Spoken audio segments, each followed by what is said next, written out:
80% des Français aujourd'hui considèrent que l'homosexualité n'est pas un problème. Il n'en reste pas moins qu'une personne LGBT sur deux fait l'objet de discrimination. Il faut essayer d'en comprendre les raisons, aller chercher dans l'histoire un certain nombre de racines de cette situation. Et c'est ce que nous permet de faire l'incroyable histoire du Pacs, qui nous raconte l'histoire du Pacs, de son élaboration, des résistances dans la société et de la lutte pour l'égalité des droits. C'est Denis Quinqueton qui va nous en parler, qui est un des acteurs essentiels de cette loi, qui est l'ancien président de HES, un militant de toujours de la cause LGBT.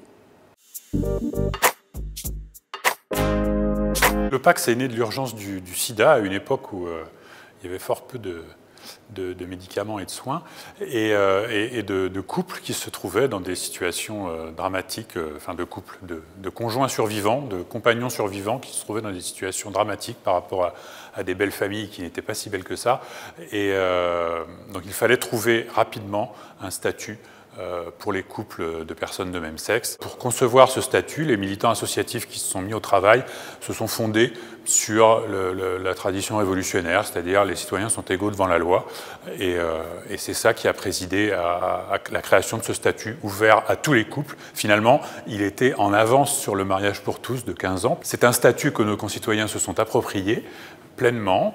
Il y a près de 200 000 Pacs et il y a à peine plus de 200 000 mariages par an. Couples hétérosexuels et couples homosexuels se retrouvent dans les deux statuts. Les résistances qu'on a rencontrées, elles étaient d'une grossièreté, d'une vulgarité infinie. Après, elles étaient pour la plupart d'inspiration religieuse. On raconte qu'il y a un responsable d'association catholique qui est venu voir un rapporteur pour lui dire que l'opposition au Pacs serait moins virulente s'il s'adressait uniquement aux couples homosexuels. Donc ce qui les dérangeait bien, c'était qu'on propose un statut commun. On a retrouvé cette opposition, mais alors de manière beaucoup plus organisée et beaucoup plus forte au moment du mariage pour tous, qui est une autre grande réforme portée par la gauche au pouvoir. Contre le Pacs, c'était essentiellement la hiérarchie catholique qui était à la manœuvre. Contre le mariage, c'était beaucoup plus interreligieux, puisque c'était agrégé les évangélistes, les juifs orthodoxes, les musulmans intégristes. Et tout ce monde-là était assez unanime contre le droit des personnes LGBT, de la même manière qu'ils sont unanimes contre le droit des femmes. Cette histoire s'inscrit dans un long chemin d'émancipation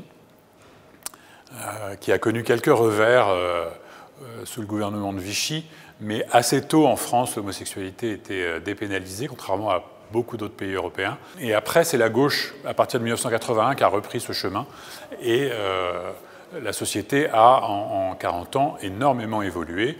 C'est d'ailleurs pendant la bataille du Pacs qu'elle a penché majoritairement pour l'acceptation de l'homosexualité. On est aujourd'hui dans une situation où l'homosexualité n'est plus un problème, très majoritairement, et où en même temps, on fait face à une résurgence d'actes homophobes et de violences, d'agressions violentes. Il y a des passages à l'acte violent qui se multiplient, dont témoignent les réseaux sociaux, alors qu'il faut aussi pondérer avec le fait, et c'est une bonne chose, que les victimes ne se taisent plus, et ça fait partie des bonnes nouvelles, parce que quand on est victime, on n'a pas à se taire et à encaisser, on a au contraire à témoigner et à demander réparation.